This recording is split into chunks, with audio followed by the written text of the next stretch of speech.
Hello everyone, कैसे हैं आप सब लोग। आई होप कि आप सब बहुत अच्छे से होंगे। तो इस वीडियो में मैं एक्सप्लेन करने वाला हूं डिटेल में एमपी हाई कोर्ट का जो फाइनल डिसीजन आया है रीनीट 2025 पर। तो ये जो इस टाइम जो हमारे पास ये लेटेस्ट अपडेट है, इसको मैं डिटेल में डिस्कस करूंगा, क्योंकि एक बार यहाँ पर फिर से जो है एनटीए का जो ड्रामा है, नीट का जो हर साल जो स्कैम है, हर साल जो ड्रामा है, वो फिर से एक बार शुरू हो गया है। तो इसमें जो है हमारे पास एमपी हाई कोर्ट के बारे में हर किसी को डेफिनेटली यहाँ पर पता होगा कि एमपी हाई कोर्ट में हमारे पास जो केस चल रहा था, उसमें जो फाइनली उन्होंने जो है रीनीट पे जो है स्टे लगा दिया था। आज मैं उसी के बारे में जो 10 जुलाई को हमारे पास final decision MP high court का आया, उसको मैं यहाँ पर डिस्कस जरूर से करूंगा आज। तो चैनल पर अगर नए आए हो तो चैनल को जरूर से सब्सक्राइब कर लेना, बेल आइकन भी ज़रूर से दबा लेना, क्योंकि इसी चैनल पे आपको लेटेस्ट अपडेट्स मिलती रहेगी और नीट 2026 से रिलेटेड सारा कंटेंट, जैसे NCERT line by line, NCERT के इंडेक्स क्वेश्चंस और नीट के पीवाईक्यूज में यहाँ पर डिस्कस करूंगा। तो आज का टॉपिक चलिए डिस्कस करते हैं। देखो एमपी हाई कोर्ट में जो हमारे पास है ना, एमपी हाई कोर्ट, देखो एमपी हाई कोर्ट में क्या केस चल रहा था,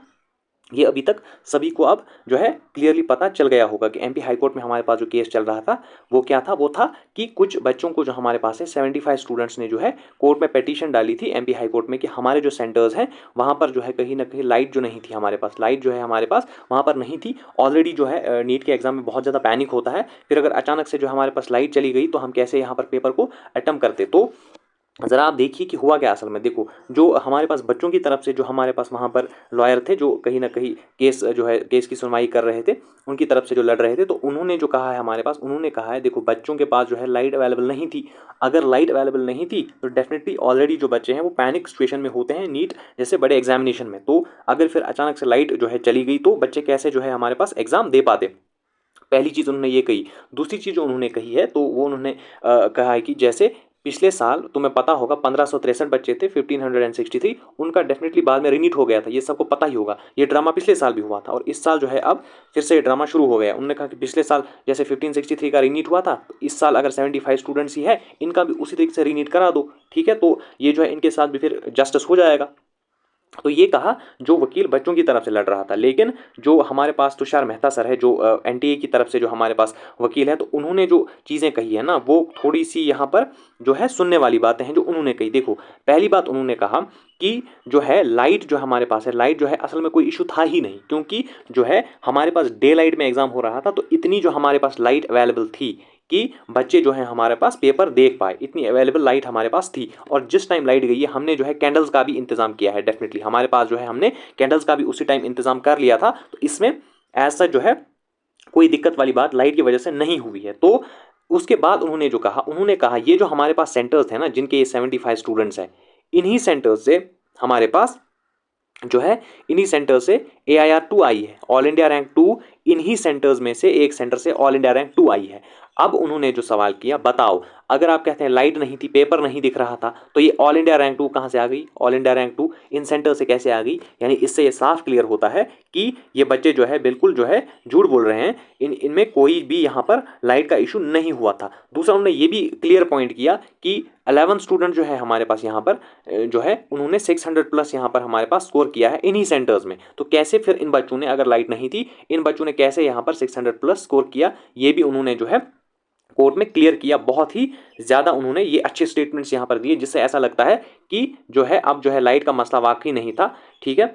तो फिर जो है कोर्ट में हमारे पास जो है जजेस का जो यहाँ पर फैसला आया है, उन्होंने अभी तो उन्होंने कोई फैसला नहीं दिया है, लेकिन अब जो है इसके अलावा इस पर अब जो है और कोई सुनवाई नहीं होने वाली है, उस तरीके से कि अब जो है उन्होंने सारी बातें सुन ली है। देखो जो बच्चों की तरफ से, स्टूडेंट्स की तरफ से जो यहाँ पर जो है कोर्ट में जो वकील लड़ रहा था, उसने अपने पॉइंट्स बता दिए जो मैंने अभी बताए। जो टीचर्स जो हमारे पास एनटीए की तरफ से था, उन्होंने भी कहीं ना कहीं यहाँ पर जो है बता दिया है, अपने सारे पॉइंट्स रख दिए। अब कोर्ट ने, जजेस ने ये सारी चीज़ें अब जो है सुन ली है, तो अब जो है उन्होंने फैसला फिलहाल तौर पर जो है उन्होंने रिजर्व कर लिया है। फैसला रिजर्व, रिजर्व करने का मतलब क्या होता है, यानी फैसला उन्होंने अभी नहीं लिया है। उन्होंने कहा है कि हम जो है फैसला इस बात पे अभी नहीं लेंगे, इस बात का फैसला हम जो है मंडे दिन सुनाएंगे, मंडे के दिन।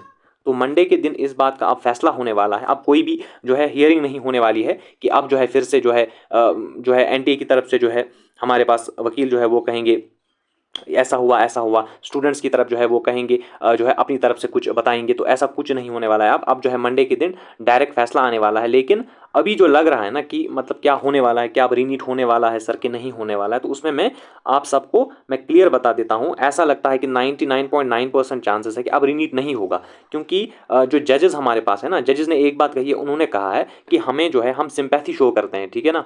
उन्होंने सिंपैथी शो की है बच्चों की तरफ। ये जो 75 स्टूडेंट्स हैं इनसे कहा है कि हमें जो है बहुत अफसोस है इस बात का कि आपको इतने बड़े एग्जामिनेशन में जो है ऐसी चीज़ों का जो है, ऐसी प्रॉब्लम जैसे पावर कटिंग का फेस जो है, ये प्रॉब्लम फेस करनी पड़ी है। लेकिन आपको ये बात भी जाननी पड़ेगी कि ये 22.5 लाख बच्चों ने एग्जाम दिया था, तो इसमें जो है हम उनके साथ भी जो है कुछ नाइंसाफ़ी नहीं कर सकते हैं। और ये जो है उन्होंने ये भी कहा है कि ये लक बैड लक की बात होती है, बस इतनी सी बात जो है ये होती है, तो बाकी सब किस्मत का खेल है। तो ये उन्होंने ऊपर ऊपर से ये बात कह दी है, तो इससे ये लगता है कि अब जो है मंडे के दिन जो फैसला आने वाला है वो डेफिनेटली जो है रीनीट का नहीं आने वाला है। तो फिर कुछ बच्चे जो है, फिर ये भी उन्होंने बात कही है कि ग्रेस मार्क्स देने चाहिए। ये बात जो ये भी कही है स्टूडेंट्स की तरफ से। ये भी जो हमारे पास वकील जो है केस लड़ रहे थे, उन्होंने ये भी बात कही है कि फिर सर आप ग्रेस मार्क्स क्यों नहीं देते हैं, ग्रेस मार्क्स क्या ग्रेस मार्क्स दे सकते हैं। तो इसमें जो हमारे पास तुषार मेहता सर है जो एनटीए की तरफ से वकील है, तो उन्होंने भी ये बात क्लियर की है कि आप जो है ग्रेस मार्क्स नहीं दे सकते। अगर आप चाहते हैं कि हम ग्रेस मार्क्स दें, तो ग्रेस मार्क्स हम किस बुनियाद पे देंगे। यानी आप सोचो कि हम क्या 1 मिनट में हम दें 4 मार्क्स 1 मिनट के दे दें, यानी जिसके जो है 60 मिनट्स वेस्ट हुए हैं उसके कितने 224 मार्क्स 240 मार्क्स हम उसके दे देंगे क्या इस तरीके से। यहाँ तो कोई क्राइटेरिया है ही नहीं ग्रेस मार्क्स का, और ग्रेस मार्क्स हमारे पास वैसे भी नहीं दे सकते, क्योंकि पिछले साल जिन बच्चों को ग्रेस मार्क्स मिले थे ना, वही 1563 का स्टूडेंट्स का दोबारा रीनीट हुआ था इसी ग्रेस मार्क्स के इशू पे। ये चीज़ सारी की सारी प्रीवियस ईयर हुई थी, जैसे कि आप सबको पता है। तो ये चीज़ें मैंने आपको क्लियर समझा दी है कि अब मुझे नहीं लगता रीनीट होने वाला है, ठीक है ना, जो कि आपको भी समझ आ गया होगा। तो अब जो है काउंसलिंग के रिलेटेड क्या अपडेट है, देखो यार, जो बच्चे जिन्होंने नीट इस साल क्लियर किया है ना, क्वालिफाई किया है ना, वो भी इस वक्त बहुत परेशान है। हर साल जो है यही होता है, जिन्होंने क्वालिफाई किया होता है वो भी परेशान, जिन्होंने नहीं वो तो ऑलरेडी परेशान है ही। तो इन सब चीज़ों की वजह से हर किसी को यहाँ पर जो है प्रॉब्लम फेस करनी पड़ती है। जैसे काउंसलिंग कब की शुरू हो गई होती, जैसे जो एमसीसी है ना, उन्होंने अभी तक एमसीसी ने हाल ही में नोटिफिकेशन जो जारी किया था ना, उसमें उन्होंने कहा है कि जो हमारे पास है, हमने अब जो है कॉलेजेस को, उन्होंने अब कॉलेजेस से कहा है, उन्होंने जो लिंक ओपन किया उसमें कॉलेजेस को अब जो है जिनको पार्टिसिपेट करना है ऑल इंडिया काउंसलिंग में, उनको अब जो है अपनी सीट्स वहां पर जो है सीट्स वहां पर अपग्रेड करनी है। तो वो प्रोसेस अब शुरू हुई है, वो 20 जुलाई तक वो साइट ओपन रहेगी, 20 जुलाई तक फिलहाल तो यही प्रोसेस होगा। तो ऐसा मान के चलो कि फर्स्ट वीक ऑफ अगस्त से लगभग ऑल इंडिया कोटा काउंसलिंग की नोटिफिकेशन आपके पास आ जानी चाहिए, और डेफिनेटली आ भी जाएगी। तो चैनल पर अगर नए आए हो तो सब्सक्राइब जरूर से कर लेना, बेल आइकन भी जरूर से दबा लेना, क्योंकि इसी चैनल पे लेटेस्ट अपडेट्स आपको डिटेल में मैं समझाता हूं। और यहाँ नीट 2026 के रिलेटेड आपको कंटेंट भी देखने को मिलेगा, जैसे एनसीईआरटी लाइन बाय लाइन आपकी हो गई, जैसे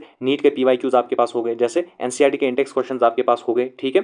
तो लेवल अप भी और भी यहाँ पर मैं चीज़ें जो है आपको यहाँ पर जरूर से कराऊंगा, तो सब्सक्राइब कर लेना और बेल आइकन जरूर से दबा लेना।